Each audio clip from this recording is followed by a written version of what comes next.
Mr. President, Secretary General Guterres, Ambassador Kraft, Secretary Pompeo, members of the Cabinet, distinguished members of Congress, world leaders, and most especially to the courageous men and women who join us here today, who have suffered persecution and violence for simply living out your faith, whether that be Christianity, Judaism, Buddhism, and Islam. It is my great honor to be here today with the President of the United States to reaffirm America's commitment to what the people of our nation have always believed, that every person is endowed by our Creator with certain inalienable rights. That Americans have always believed our first freedom is the freedom of religion. Today, President Donald Trump becomes the first American president to convene a meeting here at the United Nations on religious freedom, and it is my great honor to introduce him.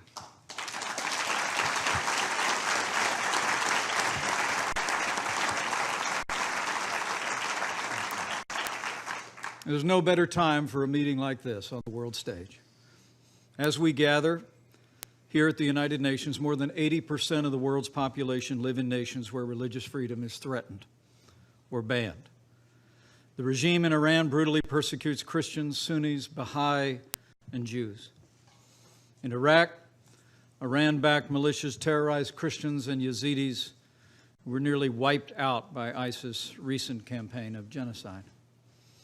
The Communist Party in China has arrested Christian pastors, banned the sale of Bibles, demolished churches, and imprisoned more than 1 million Uyghurs in the Muslim population. In our hemisphere, the regime of Daniel Ortega is virtually waging war on the Catholic Church. In Nicaragua and in Venezuela, the dictator Nicolas Maduro uses anti-hate laws to prosecute clergy, even as his media cronies spread anti-Semitism by trivializing the Holocaust.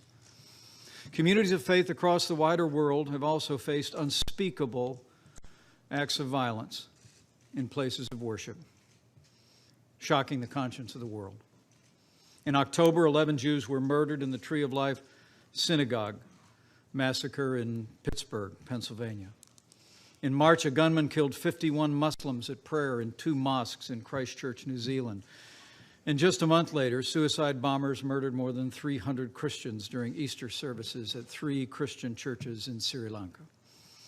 These attacks strike at the heart of everything free peoples hold sacred. And the threats of religious freedom and the attacks on people of faith underscore why President Trump has taken such decisive action since the very first days of our administration to build and promote our nation's proud tradition of advancing religious freedom, and that continues today.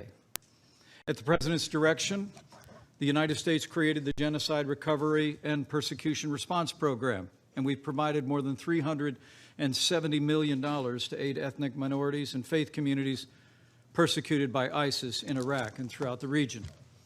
Earlier this year, at the President's direction, the Secretary of State held the 2nd annual ministerial to advance religious freedom, inviting more than 1,000 civil society and religious leaders in 100 different nations to the largest event of its kind in the world.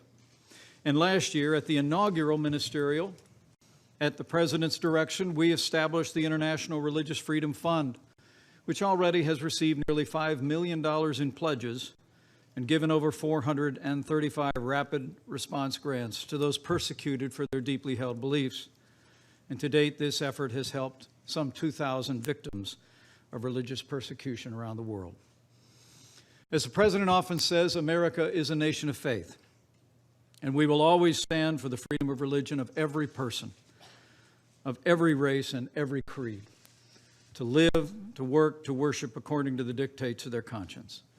And today, giving evidence of his passion for religious liberty, the President will announce additional steps that the United States will take to protect religious liberty and defend people of faith around the world. This is a very special day, and I always say it is a high honor to introduce this President, but to be here at this historic gathering with leaders around the world standing for our first freedom of religious liberty is among the greatest honors I've ever had. And so let me say, it is my high honor and distinct privilege to introduce to you a tireless champion of the freedom of religion and people of every faith in America and around the world, the 45th President of the United States of America, President Donald Trump. Thank you, Nick.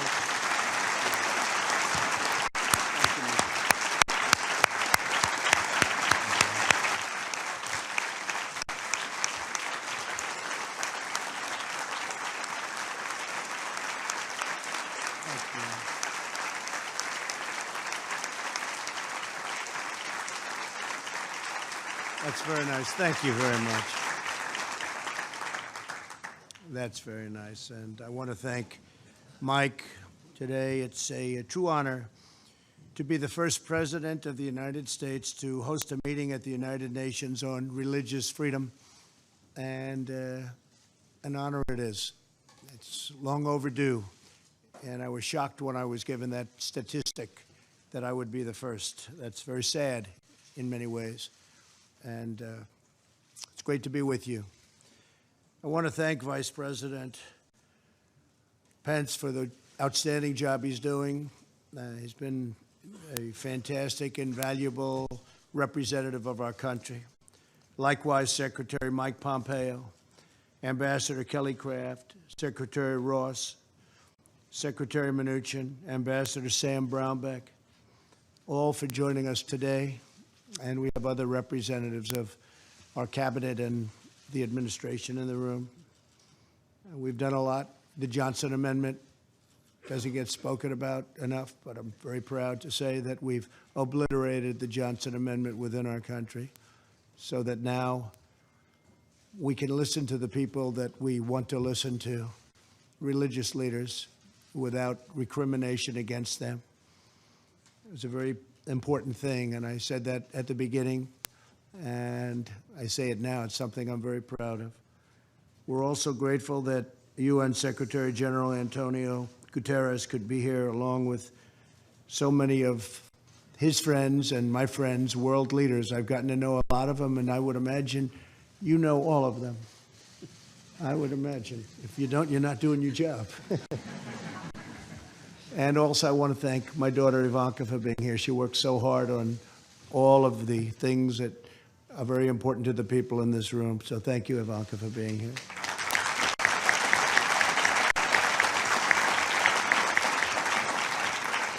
The United States is founded on the principle that our rights do not come from government, they come from God. This immortal truth is proclaimed in our Declaration of Independence and enshrined in the First Amendment to our Constitution's Bill of Rights. Our founders understood that no right is more fundamental to a peaceful, prosperous, and virtuous society than the right to follow one's religious convictions. Regrettably, the religious freedom enjoyed by American citizens is rare in the world. Approximately 80% of the world's population live in countries where religious liberty is threatened, restricted, or even banned. And when I heard that number, I said, please go back and check it because it can't possibly be correct. And sadly, it was 80%. As we speak, Jews, Christians, Muslims, Buddhists, Hindus, Sikhs, Yazidis, and many other people of faith are being jailed, sanctioned, tortured, and even murdered, often at the hands of their own government, simply for expressing their deeply held religious beliefs. So hard to believe. Today, with one clear voice, the United States of America calls upon the nations of the world to end religious persecution.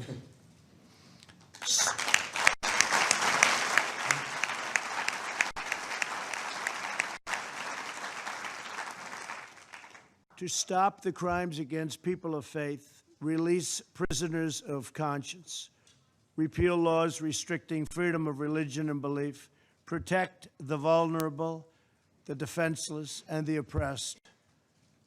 America stands with believers in every country who ask only for the freedom to live according to the faith that is within their own hearts.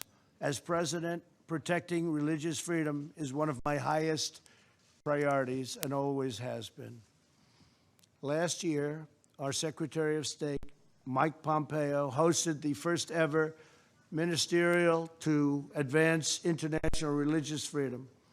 In this year's ministerial, Secretary Pompeo announced plans to create the International Religious Freedom Alliance, an alliance of like-minded nations devoted to confronting religious persecution all around the world. I've appointed a special envoy to monitor and combat anti-Semitism. We're standing up for almost 250 million Christians around the world who are persecuted for their faith. It is estimated that 11 Christians are killed every day for the following. I mean, just think of this, 11 Christians a day for following the teachings of Christ. Who would even think that's possible in this day and age? Who would think it's possible? With us today is Pastor Andrew Brunson, who was imprisoned in Turkey for a long period of time. Last year, my administration was thrilled to bring him back home after a very short and respectful negotiation with a very strong man, and a man who's become a friend of mine, fortunately, President Erdogan of Turkey. I called the president. I said, he's an innocent man. They've been trying to get Andrew out for a long time, previous administration. I don't think they tried too hard, unfortunately. But I want to thank President Erdogan, and I want to thank you, Pastor, for being here with us today. Where is Andrew? Is he around someplace? Thank you, Andrew.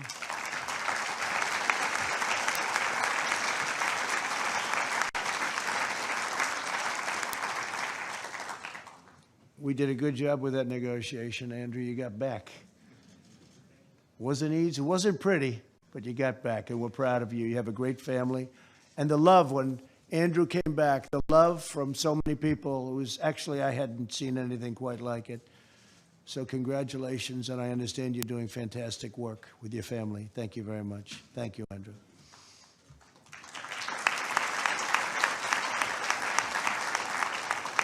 And I also want to thank Franklin Graham, because he's been so instrumental in everything we're doing.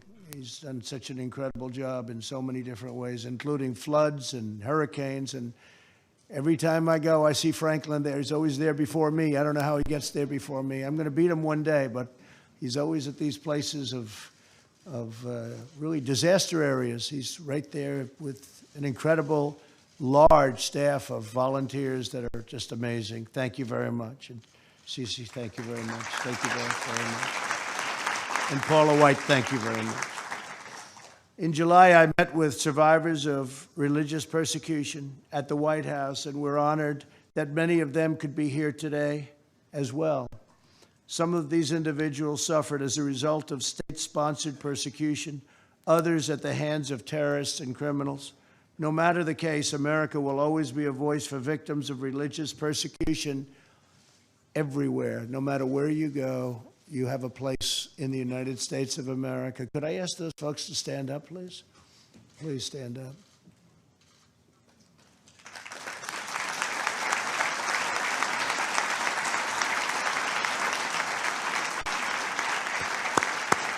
Thank you. Thank you very much. In recent times, the world has also witnessed devastating acts of violence in sacred places of worship. In 2016, an 85-year-old Catholic priest was viciously killed while celebrating Mass in Normandy, France. In the past year, the United States endured horrifying anti-Semitic attacks against Jewish Americans at synagogues in Pennsylvania and California. In March, Muslims praying with their families were sadistically murdered in New Zealand. On Easter Sunday this year, terrorists bombed Christian churches in Sri Lanka, killing hundreds of faithful worshipers. Who would believe this is even possible? These evil attacks are a wound on all humanity. We must all work together to protect communities of every faith. We're also urging every nation to increase the prosecution and punishment of crimes against religious communities. There can be no greater crime than that. This includes measures to prevent the intentional destruction of religious sites and relics. Today, the Trump administration will dedicate an additional $25 million to protect religious freedom and religious sites and relics. We're also pleased to be joined today by many of the partners from the business community as we announce a very critical initiative. The United States is forming a coalition of U.S. businesses for the protection of religious freedom. This is the first time this has been done. This initiative will encourage the private sector to protect people of all faiths in the workplace.